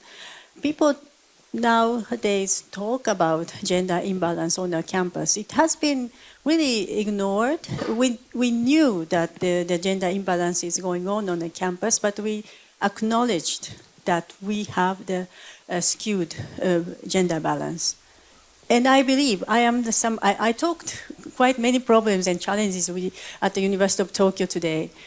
And I believe only by acknowledging challenges and problems can we create vision for the future. And I think that by acknowledging the gender imbalance, and we talk about how our gender balance is skewed, thinking how we can create a better campus is quite a common theme, became the quite common theme, especially on the board meeting and also the, the dean's meetings, and also among students. We have also some active feminist groups who really claim that our campus is not very friendly for women, and so we can improve it, right? So this is a vision that we have created, and in the long term, I can't agree more about your INT system, which is really the interdisciplinary and also global, and students can create their own program and so on. And I talked about the local diversity can lead to the global engagement. And I think in order to make programs like INT system, also, which we also think that is important. And we do have a liberal arts program in the first 2 years at the University of Tokyo. So we've been doing this interdisciplinary teaching since our establishment of the university. And we really value this. But in order to make this better work, we think that we need gender diversity. And not only gender, but also the citizenship, ethnicity, and all these things. And in the long run, we can lead this to the more globally engaged students. So this is our goal. It's not only about how we have more women. I mean, this is very important for us. But beyond that, we share our challenges, we share the vision, and this is something that we want to reach in the long run, and share the vision and create better education. Okay, thank you. And I especially enjoy that what you put in your speech. You say you want to raise the awareness of the gender equality, and also we are facing the challenge, but then we are not going to back down. That's exactly what you say, and I think that's great. That's great. And we are facing a lot of challenges, not only just genders and also international borders, but also we have the pandemic challenges. So my friend Aoki presented a very good case of your university, and I was wondering, because the IT technology improved a whole lot, and long distance learning has been discussed for many years. And this pandemic happens, kind of, it gives us an opportunity to practice. So my question to you is, do you see a trend to increase using of this technology in the online learning or distance learning?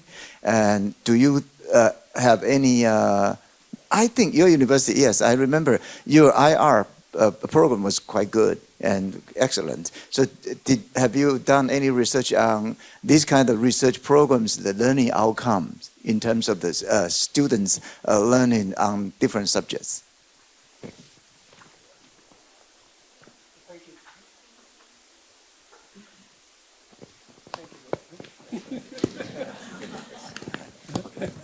Thank you very much. And as for the questions,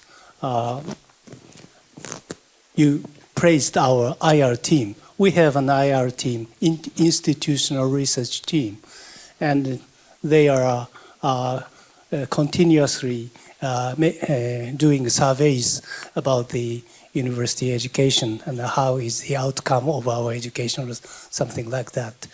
And as for the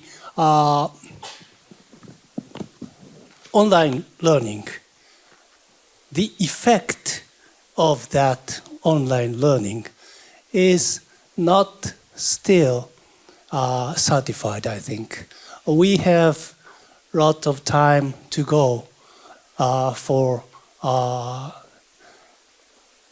certify the real outcome of this online learning. Education takes long time. We cannot evaluate it in 5 years or 6 years or so. So I'm not sure the effect of the online learning, and it really solves the problems of distance, physical distance, but it did not solve the problem of time difference.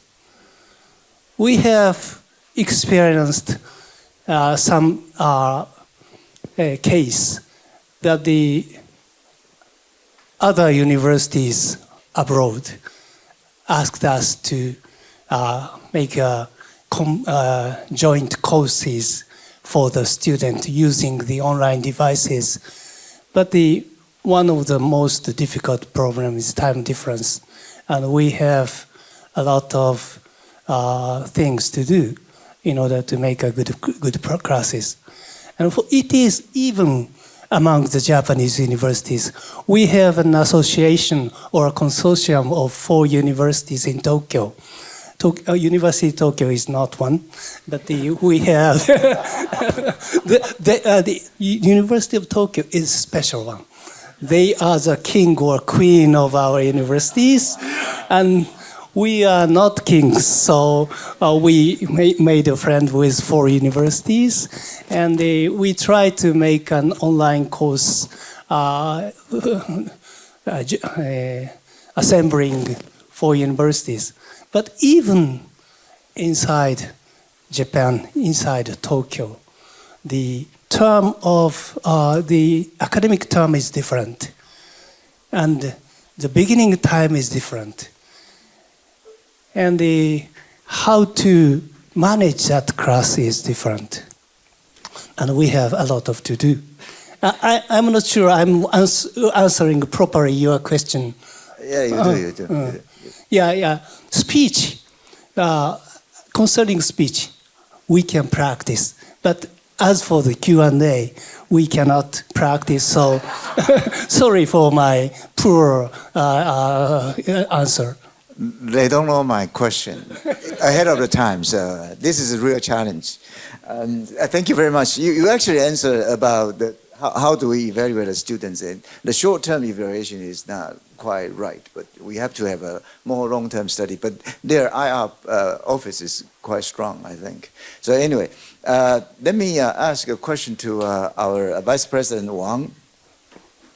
I know that because you are saying that facing the VOCA environment, we need to let the student to learn how to navigate in their learning environment or in a future environment. So, what do you think is a proper what kind of way that you would think that to enhance the students' navigation ability? And if you put into your context of INT, the INT systems, what are the things that you want to lead them or connect them to for the future career development? Okay, thank you. I think the answer to this question is also multidimensional. It involves a different work. First of all, the academic advising office, I think, plays an important role. We have students that go to the office asking if he want to be some figure, to work in some industry in the future, what kind of courses that they should take. So they will provide timely advice on this kind of issues. Another thing is, make the information more available, accessible to all the students. I think it's a very important step. Still, currently, a lot of students come to the department, they join the department, and then they will just follow their own curriculum without looking outside for other possibilities. But right now, we are promoting this information, and I believe that by the if more and more students are participating in this direction, they can use their cohort to influence their peers. So if they see their classmates is doing this, is doing that, then he or she will, I think, begin to think about these possibilities. Now, I also want to use this opportunity to do some 植入性行销. That is, we are now also promoting the kind of international collaboration courses, the COIL courses. I think that's also one of the important things that let the students to understand more possibilities that are out there for them in the future. So the COIL is that we have the classroom here and another classroom, for example, in a Seoul National. So they will co-join in the teaching, the classroom, virtual classroom in the cloud.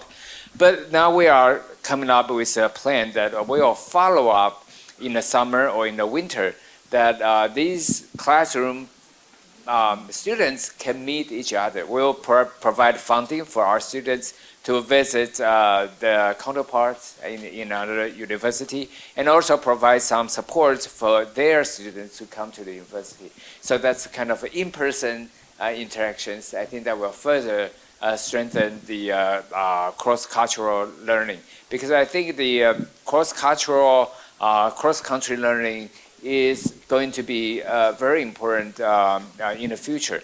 Now we see that the international politics seems to move towards more closure, because of the geopolitical tensions. But we as educators, I think we need to do our best to really let people in different culture, different countries to understand each other. to break the barrier and to reduce the misunderstandings. So that's something we will promote. We'll actually launch this project in November, right? Just a couple of weeks later. So to promote the international co-learning, and we call the NTU Beyond Borders project. And I will sincerely invite our friends from other universities abroad to join us. Thank you. Thank you very much. You lead me to ask the next question. Quite great. Before I open the floor to all the audience here, I would like to ask a question for three speakers. A moment ago, EVP Hayashi was sharing about the internationalization and the student outbound and inbound imbalances, and also how do we encourage students to go abroad to study or to exchange or to experience the international society or environment. And I know that different universities would have different approach and strategy, and I would hope that three of universities can share your experiences and your outlook, or looking forward, what kind of strategy that you would take to expand not only just beyond border, but other issues, or some details that we can learn from each other. Because a lot of us here today, not only we want to have the education just inside our country, we also want our students to expand their vision to the world. So, EVP Hayashi, you want to start? Sharing how do you promote the international education? How to promote international education? Yes, that's. I think it's easy to say that we can, because everybody nowadays go abroad and see the world, but if it comes to the education, it should be institutional. Like Professor Aoki said, for example, even within Japanese universities, we have different calendars and different time scheduling. And we also, University of Tokyo, as my experience, we once had a co-teaching with Seoul National University. But we have a totally different academic calendar and a different requirements for the classes and so on. So I would say if we want to invigorate internationalization or globalization of education, we tend to start not big, but we tend to start, for example, with summer programs or short-term programs to give students opportunities first to see how teaching or how education look like abroad, to inspire them what different perspectives the other universities have in teaching and give, or in sitting in a classroom. And then maybe some of them go to a graduate school outside and so on. So I would introduce step by step the different menus for different recipes for students who can choose what the most appropriate contents they can have and achieve in order to achieve their own goals. That's my answer. I hope this answers your question. Thank you. Can I say one how thing about about Professor Aoki? Yeah. As for the Professor Hayashi's answer, I would like to talk about one personal experience. I graduated from HU, Hitotsubashi University, 一橋大学 in 1984. And I graduated from the Faculty of Law. And a few years ago, I happened to look at the yearbook which I bought on my graduation. And I was surprised to find that in 1984, there was no international student graduated from the Faculty of Law of Hitotsubashi Universities. And it took 40 years to have 14% of international students. I totally agree with the Professor Hayashi. It needs a lot of time to internationalize. And as she said, that the younger generations are not excited about going abroad. It is my sense, it is my observation. It is, in a part, the internet is responsible for that. They can see around the world through screens by internet. It is not so exciting for them to go abroad anymore compared with my generation. And as for Japan, many students know that Japan is very safe country, and it is one of the most comfortable country to live in. So this is a special program for Japan, I think. And averagely speaking, the female students are more adventurous, from my observation. Thank you so much. I'm sorry I'm speaking again. I would like to distinguish in terms of globalization. In Japan, for example, we always associate globalization with going to Europe or to the United States. And this has been always, I see, a little bit problematic that, that our students, if we talk about going abroad to study, then everybody wants to go to Europe or United States. I think here it's more or less the same. And I want to inspire, and I'm working very hard with Vice President Yaguchi, who will talk later this afternoon. Want to inspire our students to go not only Europe and the United States, but also to other countries other than Europe and United States to see really the complex VUCA problems. And this is what I believe is the global definition of globalization of education in this 21st century.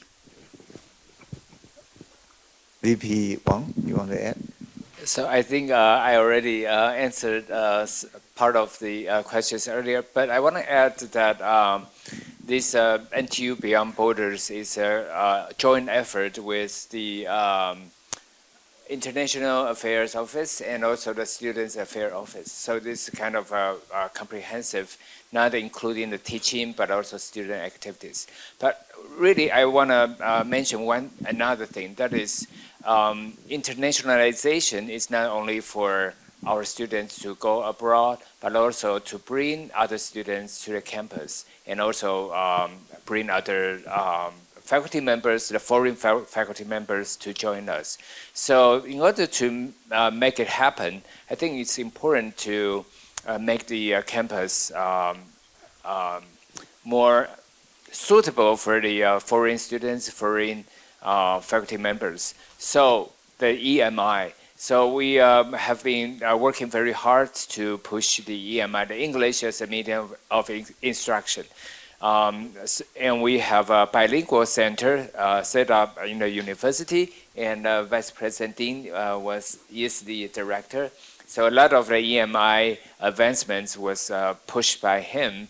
And right now we have more than, how many courses? 1,900. Yeah. So he knows more than I do. 1,900 courses offered in English. And so I think this is the beginning of our internationalization in the campus. And we already see a lot of the increase in the foreign students this semester. But I think this is a long-term efforts, and we'll start from the campus, making it more welcoming environments for foreigners. And then we also have the programs to send our students and faculty members abroad and to do the in-person interactions. Okay, thank you. I want to do a little bit of commercialization too. In the past 10 years, our international student has increased 3 times, 300% increment. So that means that we introduce a lot of system to try to incorporate, to establish an environment better for international students to join our program. Not only just the EMI courses, the English talk courses increase many, many times, but also we have some short-term programs that are great for international students to take a little bit of the taste of NTU, and later on they will come to NTU. And the same thing, if our students go to University of Tokyo, they would just for a small little bit time, they will later on go to the Tokyo. Yes, we can establish that kind of connection too. So anyway, any question from the audience? Okay, EVP Fu. So my question is about generative AI, maybe out of scope of our keynote speaker of this morning. But as we know, the general AI, artificial intelligence is quite popular nowadays, and maybe they go to many fields. Even Taiwanese government now, for example, the Minister of the economics, they put a lot of effort for this kind of industry. So I would like to know what's the attitude and the strategy for our foreigner speaker in your university or maybe for your government have some kind of maybe input in this kind of area. Okay, yeah. Hayashi or Professor Aoki, you want to start? Thank you very much for your question. I intentionally avoided that topic because we are at a loss facing the development of AI, and we have been discussing it a lot, but we haven't any concrete vision for how to, what kind of attitude should we take for the use of AI. At least we don't prohibit it, and we rather encourage students to use that wisely. But I suppose the university education, especially entrance examinations or term end examination will be impacted greatly by the AI, and we just make a comments that the relying totally on AI response is plagiarism. This is the very simplest message to the student, but we don't have any concrete attitude toward that. Sorry for that. Thank you very much. It's also concurring Professor Aoki. It's quite a complicated issue, and we issued the guidelines for students how to use them, and we won't restrict them from using. They can use, but we warn. It is really the field of interdisciplinarity really values. So we tend to say that it is good. It's a good thing to use for a good purpose, but we warn them what kind of deficiencies and also risk we can run. And as for me, I am also in a part of the project of how we use AI in society and in terms of, for example, big data. That some sort of information, especially for gender or minorities, are also very disadvantaged. So we would like to keep giving them warning that they have to be careful. We should do that, especially at the university like us. 1/3 of our students go to the engineering faculty at the University of Tokyo. This is a very big technical university. And many of them are very optimistic about technologies. Some of them really believe that the technologies can change the world and can change the world for the better. But at the time of this uncertainty, we should reconsider what technology means to our society and also about so forth to education. And finally, I would like to add one more thing. It is really a problematic about our entrance examination, especially essay writing and so on, right? So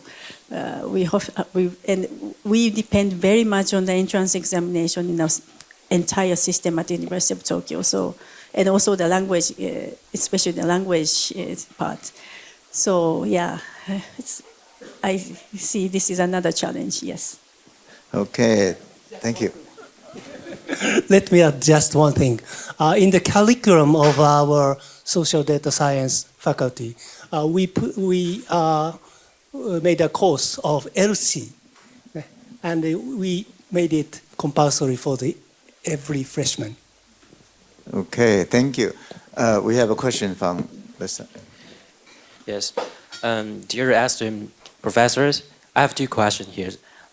For U-Tokyo have mentioned that U-Tokyo expect to send more students study abroad, and Hitoshi University have mentioned that face-to-face class is also important. The first question is that what are the main goals that U-Tokyo and HU will be most value, or most specifically like culture, language, or professional skills, or even social network that you expect students can bring back to Japan? And the second question would be, for the student who want to study abroad, language ability will be very essential or required, like English or even Mandarin. Will the university in Japan will expect to have more opportunity to collaborate with Taiwanese language learning centers? Here is my questions. Thank you. Okay, you want to start? Yes.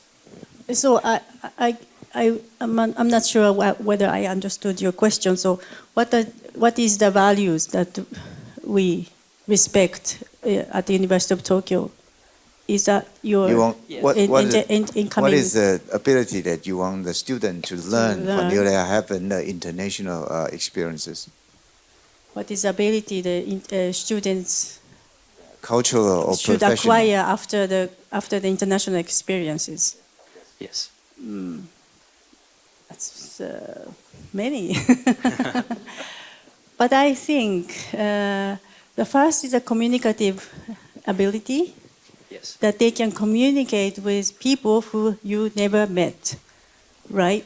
It's not easy because if you don't know the backgrounds of people who you have never met, you really can't always talk about what you already know. You have to contextualize your knowledge for the people who you see, and that's the skill we believe is very important. And we believe that only you encounter somebody who you don't know, can you learn.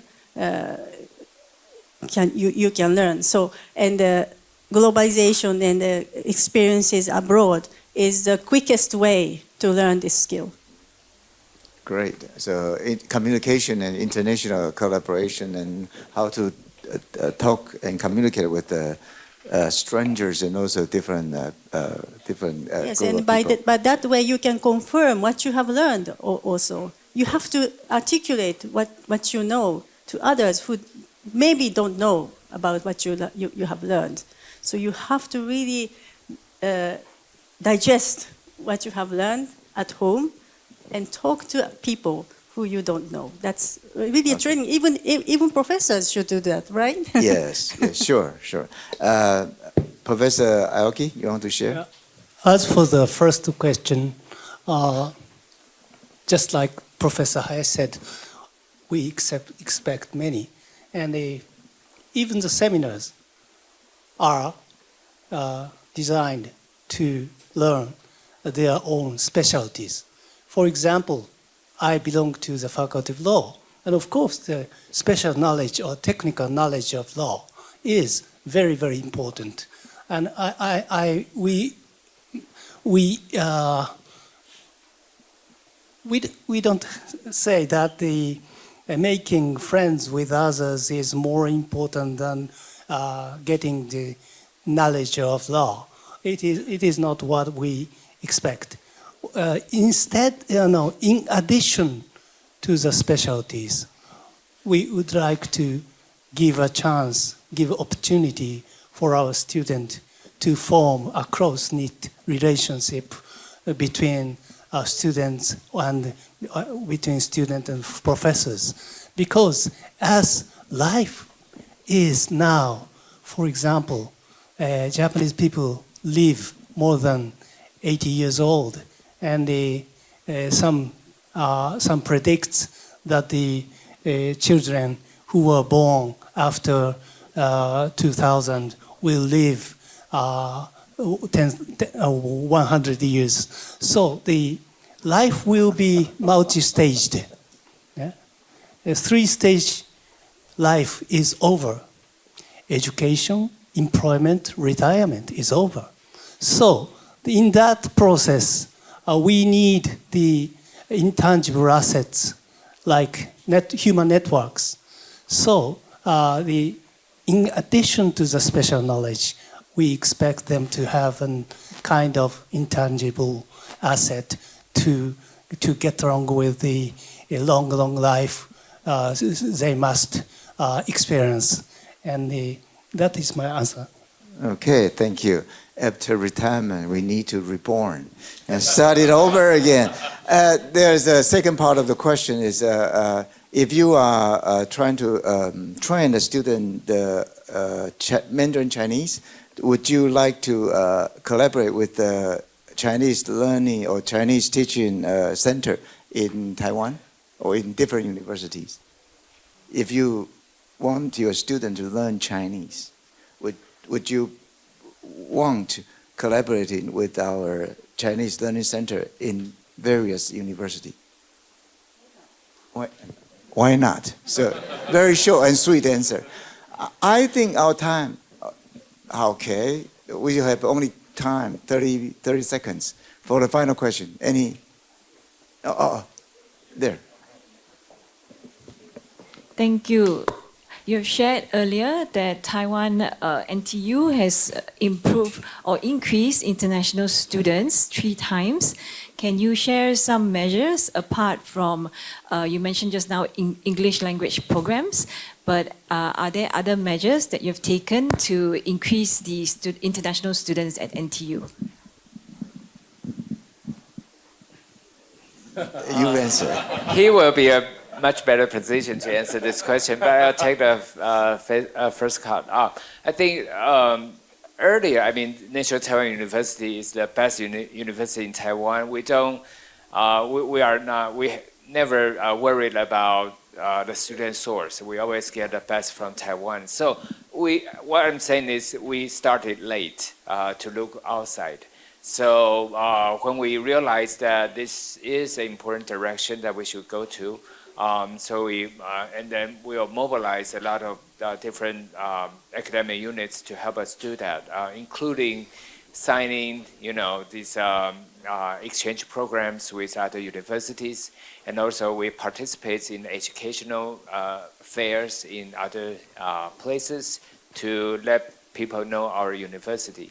But I think the most important thing is that once we treat our exchange students well, the word of mouth will help us get more students. But I think Okay, I would like to add about 7 different answers. Actually, we worked really hard on trying to recruit international students to go to our university. On top of what Hongren just mentioned, we also increased scholarship for international students, and that including undergraduate and graduate students.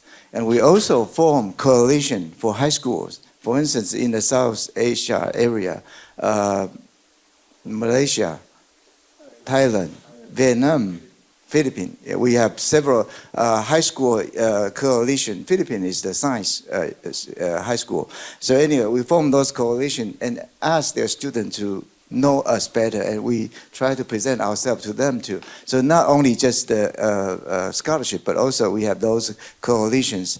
And of course, we try to establish a very, very strong summer programs. We have summer plus programs, many different areas of not only just subject matters, but also we have the cultural ones. We have the excursion. We have Explore in Taiwan.